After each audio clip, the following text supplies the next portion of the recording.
Hello guys, नमस्कार। मैं सिद्धू सिंह यादव फिर से आप लोगों का स्वागत करता हूं।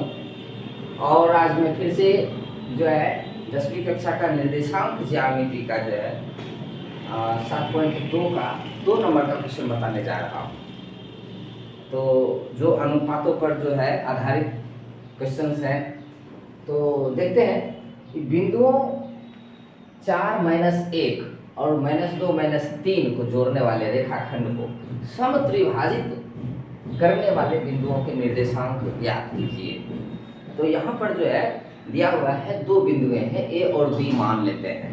तो यहाँ जो है यदि हम चित्र बना ले, चित्र अच्छी तरह से अगर बन जाए तो हमें समझने में आसानी होती है। तो देख लेते हैं, यहाँ ए है और ये बिंदु बी है। ये बिंदु हमें मालूम है, जिसे कि दिया हुआ है 4 - 1, 4 - 1 इस बिंदु का निर्देशांक है। और इस बिंदु का निर्देशांक है -2 - 3, -2 - 3।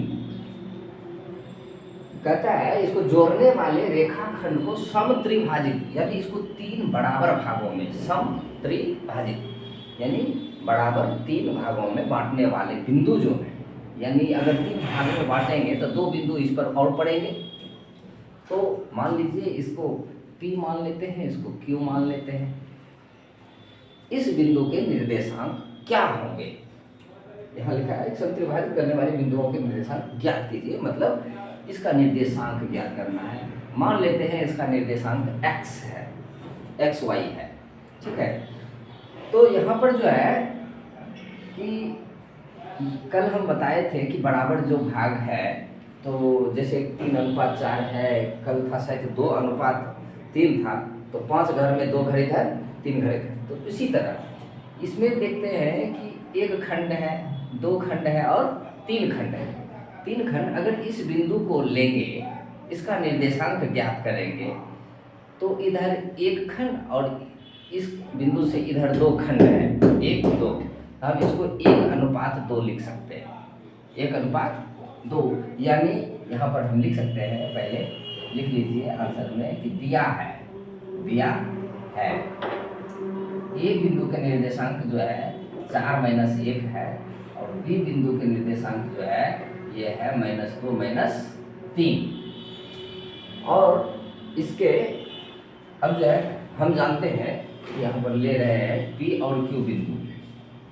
P बिंदु ज्ञात करना है और Q ज्ञात करना है, ठीक है। यदि हम P बिंदु को ज्ञात करेंगे, लिखेंगे P बिंदु के लिए, P बिंदु के लिए, तो इस 2 बिंदु के AB के बीच में P है, इसका पता नहीं है कि AP बराबर कितना और BP बराबर कितना है। तो हम A के निर्देशांक जानते हैं, यानी x1 जानते हैं कितना है। तो x1 बराबर जो है ये ले लीजिए 4, y1 बराबर जो है वो -1 ले लीजिए, x2 बराबर जो है -2 ले लीजिए, y2 बराबर जो है -3 ले लीजिए। अब इसमें एक और चीज़ है m1 m1 बराबर क्या माने और m2 बराबर क्या माने। तो इधर जो है एक खंड है, m1 बराबर 1, और इस बिंदु से इधर जो है 2 खंड हैं, तो m2 बराबर 2 ले लीजिए। अब इस आधार पर आप बनाइए, ठीक है। P के लिए जो है निर्देशांक ज्ञात करेंगे, तो x बराबर हम लिखेंगे m1 x2 plus m2 x1 बटे m1 प्लस m2। यहाँ m1 क्या है, तो m1 है 1 इंटू x2 क्या है, तो -2 प्लस m2 यानी 2 है, और x1 है 4 गुना 4 बटे m1 है 1 प्लस m2 है 2।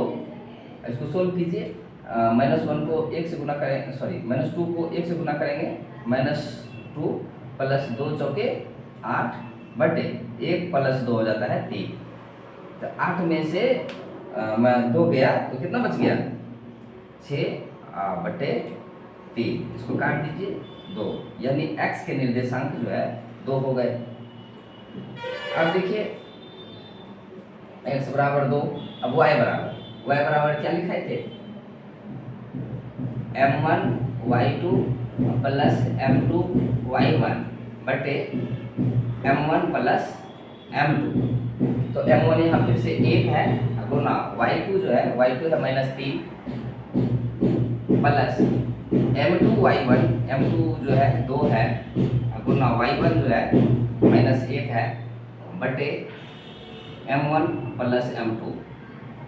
अब देखिए 3 को 1 से गुना करेंगे तो -3 प्लस -1 को 2 से गुना करेंगे तो -2 बटे 2 1 3। अब ये दोनों जोड़ेंगे -2 -3 हो जाएगा -5 बटे 3। ठीक है। अब ये y के निर्देशांक हो गए -5 बटे 3।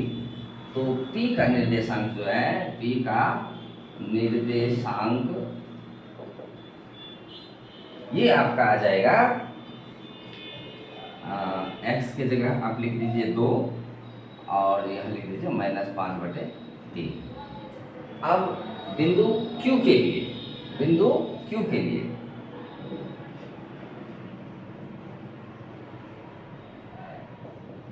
इसमें भी x1 y1 वही रहेगा। जैसे x1 बराबर हम लिखेंगे 4, y1 बराबर लिखेंगे -1, x2 बराबर हम लिखेंगे -2 और y2 बराबर हम लिखेंगे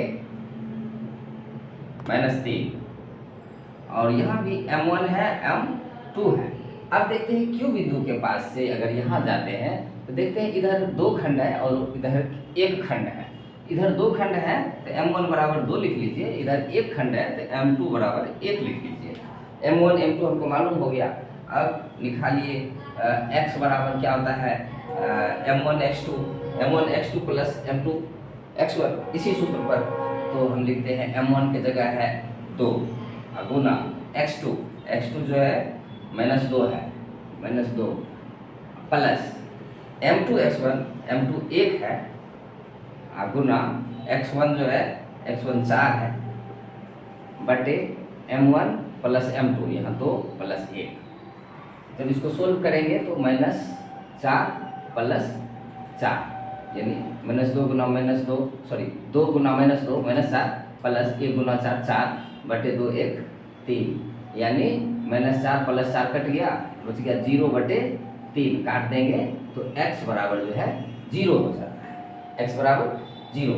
वहीं y बराबर हम निकालते हैं इसमें m1 y2 plus m2 y1 बराबर बटे m1 प्लस m2। तो यहाँ देखते हैं y बराबर जो है m1 y2 जो है 2 है गुना y2 जो है -3 है -3 प्लस m2 जो है 1 है गुना y1 जो है -1 है बटे m1 प्लस m2। अब इसको सोल्व करते हैं, ये हो जाता है -6 प्लस -1 बटे 3। अब इसको जब सोल्व करेंगे तो -7 बटे 3 हो जाता है। तो y के निर्देशांक जो है हो गए -7 बटे 3। अब चलते हैं Q बिंदु के निर्देशांक